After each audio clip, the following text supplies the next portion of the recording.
A political analyst, and he's talking to us about many issues, predictions for what should be happening or what can happen. But I suppose at this stage, who can predict what's going to happen in the next 48 hours when the ANC 54th National Conference convenes? Many are referring to it as an elective conference, but is it simply just that?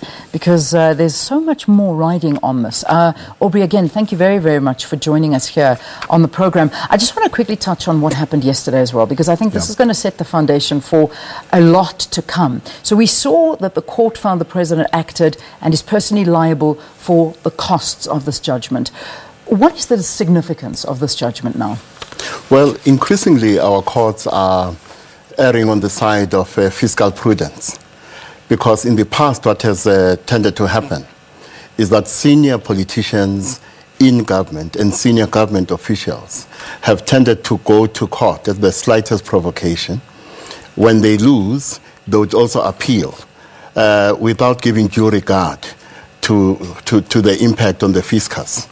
And so what our courts are beginning to do now is to make senior government officials and politicians in government liable for the decisions they make about litigation, especially when they engage in vexatious litigation. I'm not convinced, however, that yesterday's matter is an example of vexatious litigation on the part of the president.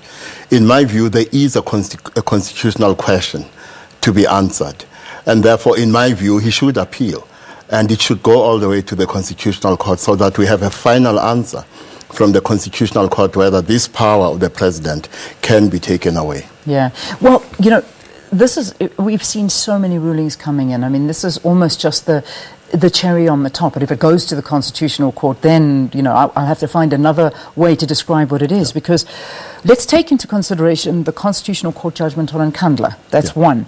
Then last week's case where it was said that Cyril Ramaphosa must now appoint a new head of the NPA. And then yesterday, the court dismissing the president's application, affirming former Public Protector's recommendation that Chief Justice Mogoeng appoint a judge. I mean, surely this is a major indictment on the powers of the president. Well, I think the problem is bigger than that. What you see happening in our courts in relation to the president is a reflection of the depth of decline, not only in the ANC, but how that decline in the ANC has infected the state. Yeah. So the state itself is in a state of decline. And that decline has found expression in no small measure in the person of President Jacob Zuma. So President Jacob Zuma, while he is not responsible for all that is going wrong in South Africa in our post-apartheid setting, but he has made quite a contribution to that decline. I mean, the reality is that what it certainly appears to us is that the courts and the judiciary right now are running our country.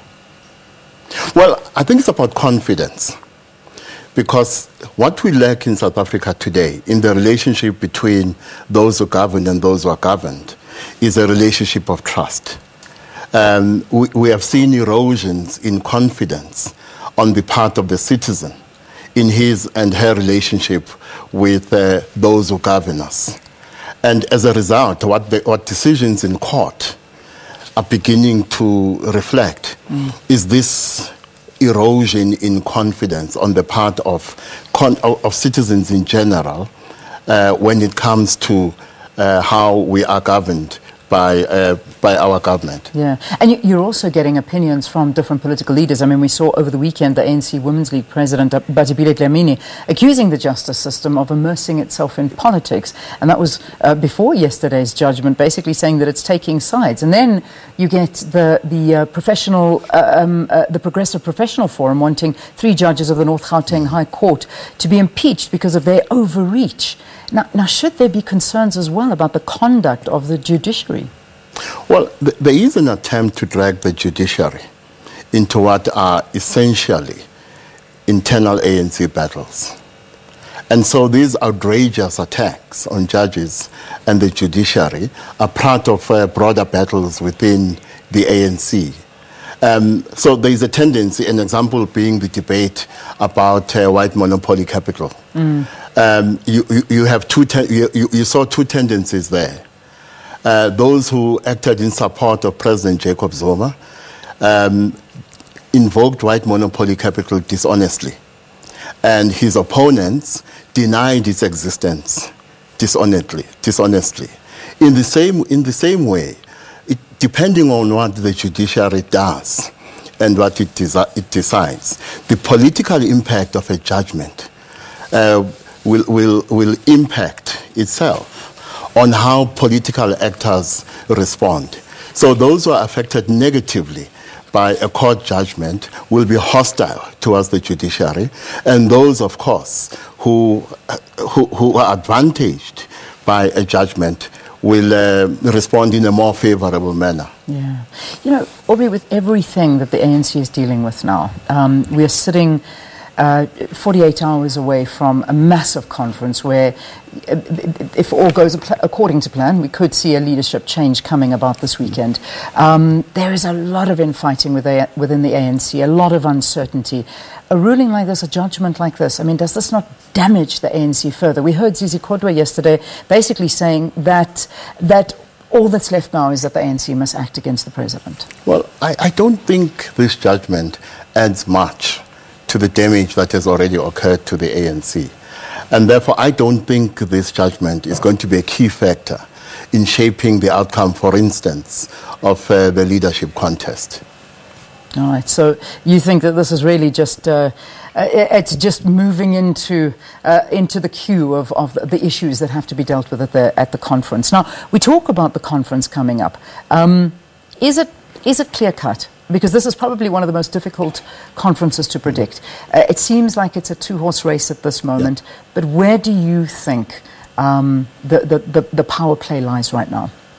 Well, I think it is too close to call. It can go either way.